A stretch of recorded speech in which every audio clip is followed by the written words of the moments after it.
What up? What up? I'm with baby. Look. Oh, she's so cute. Today is Friday, January 12th, 12:39 p.m. I am here by myself in Louisville at Neil's apartment / mine a little bit. I mean, not really mine, but whatever. I have a lot of stuff here, and he just left to go to work not that long ago. I just started watching Whitney Cummings' podcast with Rob Riggle, and I know, like, when I'm gonna do something that day, like, that's why I was kind of procrastinating, and then, like, having it in the back of my mind, knowing I'm gonna have to do it, and, like, I'm being scared to do it, and so I'm tackling the bull by its horn. I'm grabbing it, I'm sitting on it, I'm straddling it, and I'm riding it. So that's good. And let me just talk about my week before I talk. I had the idea to read Am I the Asshole, because those are kind of fun to read. And then, yeah. But today's a great day. This week has been really great. This weekend has been really great, and it's always, like, a weird feeling coming home from a vacation. But, like, it's a weird feeling. Like, how do I describe that feeling? It's like coming home and, like, seeing things in a different way. It's like, it's kind of like every day when I wake up. Like, every day kind of really feels different to me. I hope you can hear me well. I didn't test try this or anything because I was grabbing the bull by the horns, I just told you that. So that's what I love, y'all. I know this isn't like talking to imaginary friends, but it kind of feels like that in a little way. But I don't know. So last week I did the one in Sanibel. I really liked that podcast. That one was really, I was starting to get my groove more, and I'm really happy about it. I'm really glad about it. I'm really excited about it. The one before that, I wouldn't, I don't remember. That was at 5 or 6 a.m. and that was rough. But that's what, I feel so vulnerable in my bed and doing it. Like, I kind of like it. Like, I don't hate it, but, like, am I gonna tell people, like, go watch it? Like, nah. But the one before that I did in my bed blew up. So, I don't know why. People have asked me why. I don't know. A lot of things in this life cannot be explained with human words. And plus, I don't know YouTube algorithm stuff, whatever. But that's what I met my brother's girlfriend's dog, who's really big, really cute, mastiff. I don't know if I've ever seen a dog that big. Yeah, he had big balls. Wasn't neutered. I don't want to talk about other people though, because the title of my last podcast was I don't like talking about other people. So, I really don't. I was just thinking of stuff. Like, that's kind of, like, right when I got home, that's why we got pizza at the house and met, and that's what my other sister, Emma, if she listens to this, she was like, maybe, be careful with the greeting with baby. I was like, oh. Like, sometimes I could be 11:44 on the TV. It says 12:44 on my computer. It's raining outside. I love rain. Why is it do you all see that? Did you see that? a thumbs down just popped up. That's weird. See, there's a lot of weird things. I feel like I saw that happen on someone's, but I didn't know. I'm on photo booth right now. Is someone watching me and sent me that? But, so yeah, sometimes with baby, like, I'm quite fearless. Innocently fearless in the way I come across. Yeah. Approach things. I don't know. But that happened. I hope that clap wasn't too loud in your ears. I hear stuff about that. And so I dog sat one day. So I gave blood on Monday. That's what it was. I gave blood for the first time. I did it in my left arm. Every time I've done it in my right arm. This time I did it in my left. I always say either. I don't really care. But I do.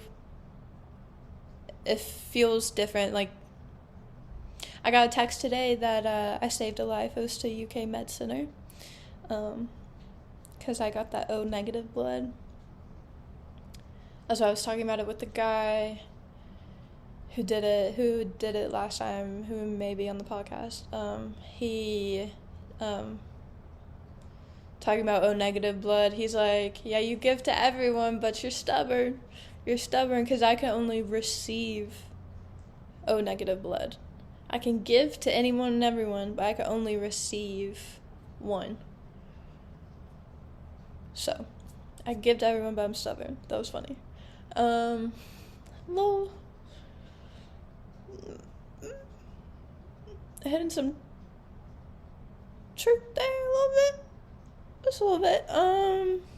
Yeah. So, I did that. I gave a dog sat the next day. It was going to be like 6:30, and then I texted. I'm like, just to clarify, you want me at 6:30? And she's like, 7's okay. And I'm like, okay. And that's what I was kind of. I didn't really want to eat until I got home. Because sometimes that makes time go faster. It makes me feel like, I mean, that's like work. That's like spiritual work. But that's what, you're not really supposed to talk about the fasting. But I think that's when you're doing it. This is after, so it's okay. Yeah. And that's what the dog wanted out, like, it's a puppy. Like, a bunch of times, like, right after the other. It has never pottied in front of me.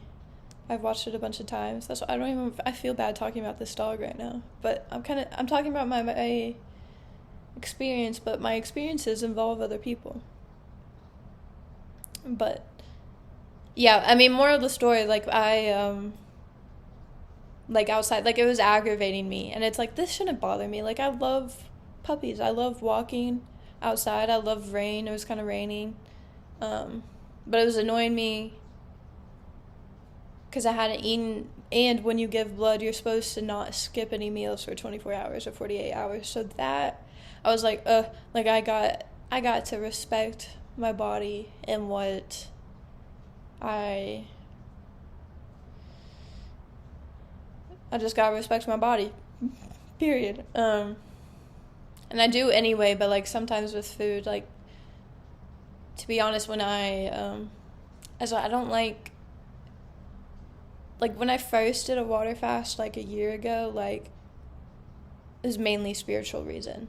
But that's what I felt so great after. I felt like I conquered. I did some soul work. I'm like, let me do it again. I don't know how long I waited until I did it again, but I don't know if that time or the time after, like, I did it a couple more times, but, like, I don't like thinking about the food aspect. Like, I felt like I was doing it more so for vain reasons. That's point blank period. It was for vain reasons. Like, more for skinniness. I don't know. And it's like, thinking astrologically terms, my 6th house has Lilith in it, and I mean, do your own research, obviously, always, not obviously, always. Let me get water. I know I'm kind of talking fast, but I kind of like it. So, we all have a Lilith, we all have a 6th house. But that's what, I don't even know it that well. I have to do my own research. That's what, it's different, like, studying it, and then it's different, like, saying it out loud, like, you're gonna teach it or something. That's why when people ask me about it, like, it's been hard to relay it. Like, that's been a whole different, like, practicing set of things, and, like, getting used to teaching it.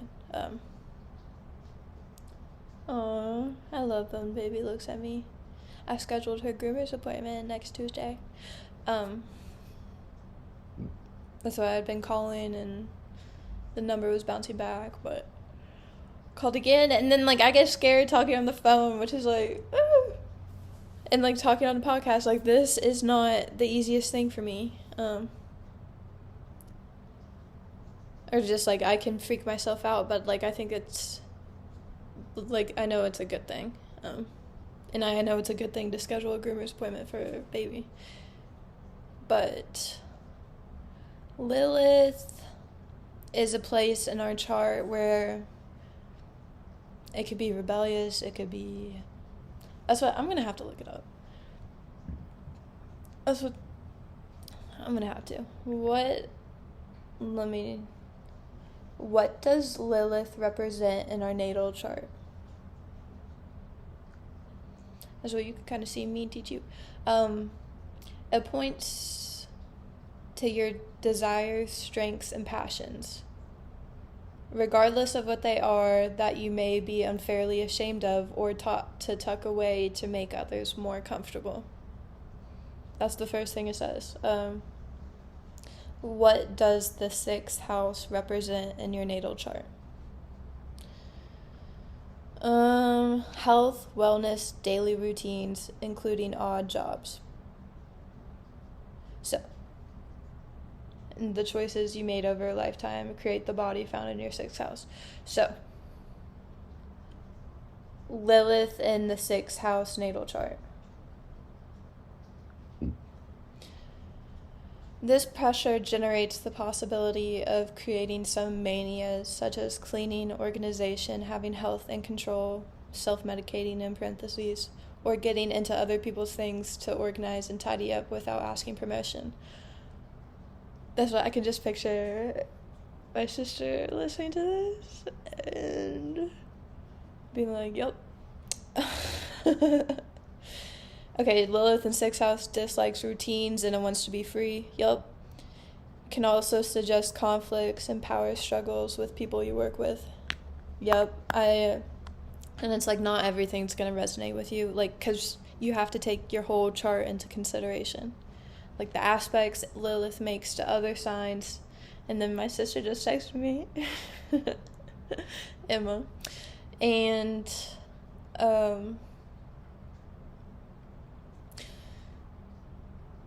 you may form a deeply personal sense of duty.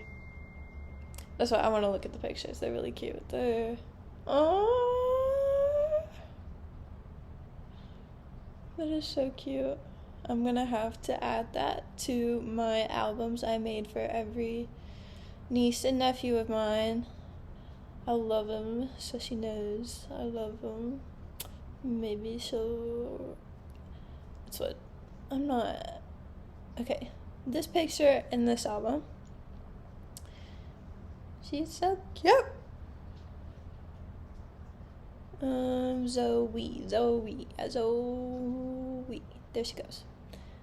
Josie.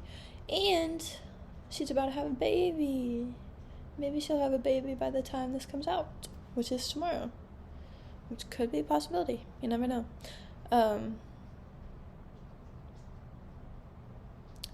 This placement drives your connection to work. Yeah. I mean, that gives you a sense of something. Maybe learn something from that. But why was I talking about that? Oh yeah, my food thing. I think my obsessive compulsive stuff can come from some things, and it can come from being ashamed of. That's what the way it makes sense in my head, I know won't make sense to you, or like you're just gonna process things differently. Or like you don't know what's going on in my head, but like I keep saying rebellious, like, because that's how I kind of like think of Lilith, but it's so much more than that, and I know it's more than that in my head, but you might not know what else at all might entail in your head. But I mean, this is kind of a rebellious work, I think.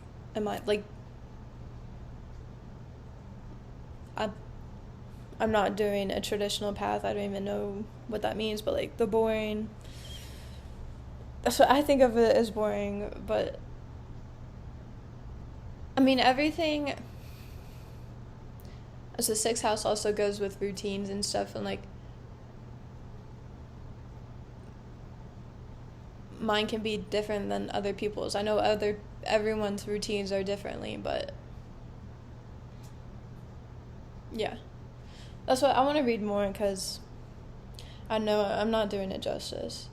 Let me just click on the first thing.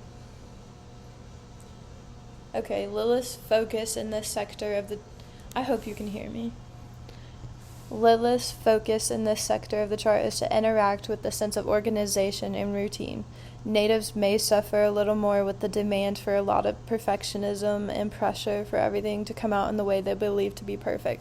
That's why I also think, procrastination goes with like perfectionism, because it's like you're procrastinating because you kind of waiting for it to be perfect, like waiting for the perfect time to do it, waiting for that. And that never clicked for me before. I'm like, I don't want things to be perfect, but I think that it makes a lot of sense, like why procrastinate. It's like, why not just do it now? It's like, I think I am waiting for the perfect time, and it's like, no, the perfect time won't come. Demand for a lot of perfectionism and pressure for everything to come out the way they believe to be perfect, the way they believe. This pressure generates blah blah blah. It also suggests a greater difficulty to feel satisfied, attracting anxiety, problems that need treatment, and complexity in interpersonal relationships. Let me go to a different website. Let's do this one. Okay. This placement drives your connection to work. You may form a deeply personal sense of duty. I feel like this is my duty. Fueled by your convictions, you may be critical of yourself and others, harshly judging any methods or results that fall short of your standards. Refusing, and this is just one aspect, it doesn't go with everything. Refusing to submit to hierarchy and believing yourself beneath no one. Your own working style may strike others as unconventional or even dangerous, and managers or teachers may deem you too difficult to instruct. However, your diligence remains undeniable. You may work from an early age and power on right through retirement, whether you find your vocation early or switch gears whenever something bores you or doesn't work. You may work from an early age and power on right through retirement. To fully realize this placement, you must accept that there's more than one way to get things done. Yep. The best bosses learn from diverse teams and mentors, and the best workers know when to take a vacation. Yep. That's what mine's also in Capricorn, my Lilith is. My sixth house has the cusp of Sagittarius and Capricorn. And tropical. To fully realize this placement, you must accept that there's more than one. I just read that. Black Moon Lilith represents a dark embodiment of divine feminine power, fierce, raw, and primal. It's the side of ourselves that refuses to be tamed, fights for its rights, and owns its desires. That's why I think people understanding their Lilith changes your whole life. Some may deny or repress these urges, associating them with shame, stigma, and disgrace. Others may overindulge or misuse these appetites through selfishness, destructiveness, or abuse. Meanwhile, others still may veer between these extremes, bottling up and exploding in a cycle of violence and guilt. As with all shadow selves, we must integrate the energies of Black Moon Lilith and learn to express these parts of our personalities freely, mindfully, and purposefully. As well, understanding the aspects in your charts, that really gives you a lot of reasoning of like why you're here and why you are the way you are. One of my favorite astrologers is Truth and Aspect Astrology, Jewel. Truth and Aspects. There's a lot of truth in aspects. 1 o'clock now. TV says 12. Now it says 1:01. 12:01. But yeah, that's why I feel like I've mentioned astrology since day one. My first episode was my first and only professional astrology thing. She suggested I record it, and I did. And when I was thinking about starting a podcast, I looked at my I started to look at voice memos, and I'm like, what's this one that's like an hour? There's something I'm like, oh, and I'm like, that would be a good thing. So I emailed her, asked if I could put it up, and she said yeah, and that's my first episode. And it's the most vulnerable thing I could post is my birth chart. That's at the time, I'm not truly sure of the time, but I think it's only like minutes difference, which isn't too much of a difference. It does make a difference, but what are you gonna do? So yeah, that's the most vulnerable thing. If you want to learn about me, watch that. But that's why I've kind of been ashamed a little bit, or like, of talking about astrology. I kind of have been since I learned about it, because like I read the Bible every day. I have my own personal relationship with God that is everything to me. I praise the Lord, I praise God, everything. That's when there's stuff in the Bible about like how you should pray and like close the door behind you and do it in not silence, by yourself. So it is very personal to me. I love talking about God though, but I'm not like, would I be bragging about God if I talked about him? I guess it could come off braggadocious, but that my personal relationship with God is everything to me. And I know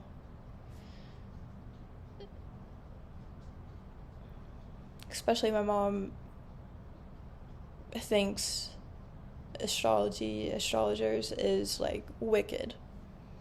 That's what she thinks. That's what she, like, reading it from the Bible is, they use the word astrologers sometimes when, like, don't listen to them. That, like, there's a lot of, like, if you really read it though, don't, like, I think all the answers are within you and within your relationship to God. Like, if you're looking out to other people for answers about your life, or, like, you're going to ask them questions, and, like, it's within you. It's not within these other people, and that's what the Bible talks about. The way they found Jesus was from a star. They talk about stars and the sun and the moon all the time in the Bible. All the time. That's how they kept track of stuff and everything. Every full moon, every new moon festival.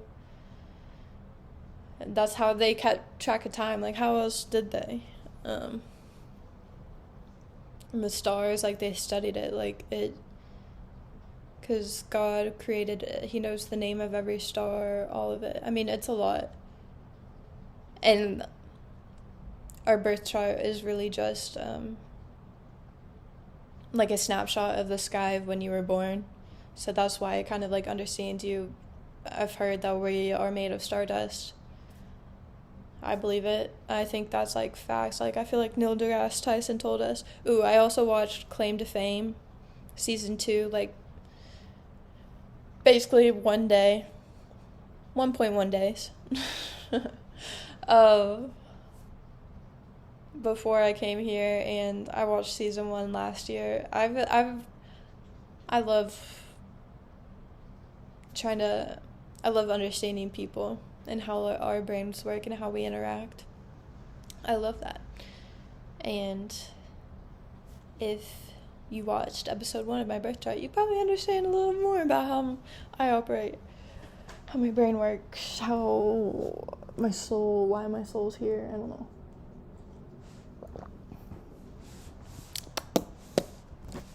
Yeah. So Lilith is also conjunct my south node, which is kind of like with my past life, and it's completely opposite of what I'm trying to... My north node's kind of like where all my other planets are. As well, all my planets are like opposite Lilith. Also, and I know this isn't, like, it takes a while. Like, I know not everyone's interested in this, but a lot of people are, and this is my podcast where I can talk about whatever I want, so you don't have to listen.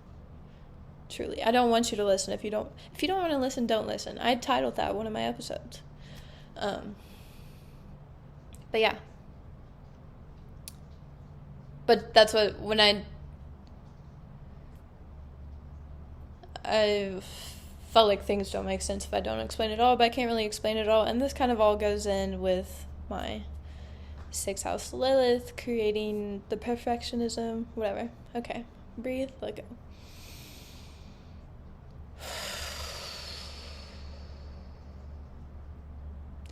But yeah, Claim to Fame's good if anyone wants to watch it. It's about relatives of celebrities, and then you're trying to figure out... I've been talking for 27 minutes. Wow. 27:47. You're trying to figure out who's related to who. It's just interesting. Let me read one... So I looked up Am I the Asshole? I read it, and this one's for relationships specifically, and I thought that was good because I'm kind of in my boo's place. So, this one is titled, Am I the Asshole for Not Taking My Ex's Mental Health Seriously? Oh my gosh. Okay, this one's kind of really long. And the response of this person just says, he's just not that into you. And this person says, get out now. So many red flags. You're in for a life of misery if you start with this guy. Yeah, I've been in...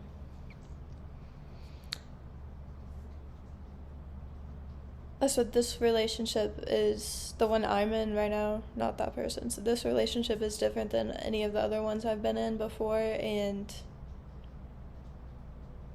I'm really grateful for it. Like, I'm not worried he's cheating on me. I'm not worried he's gonna leave me. And even if he does, I don't think it's the end of the world. Like, I felt like that before. And so if you're in a relationship like that, your life is worth a lot more than that. And that's the note I'm going to end on. You are important, and focus on... Maybe look into your astrology chart, because it'll tell you a lot more about yourself. That's how I learned I could be very codependent in relationships, and I needed to focus on myself. So, I hope you all have a great week, And I hope you all like my forehead. I don't care if you like my forehead. But, yeah. I love you all. I'll talk to you all next week and update y'all. Thank you for the therapy session. Thank you for me getting to talk about something I love. I love astrology. I love learning about it. I love talking about it. And I don't get to that often. Besides here, where I get to talk about whatever I want. Okay, love y'all. I love all my hair.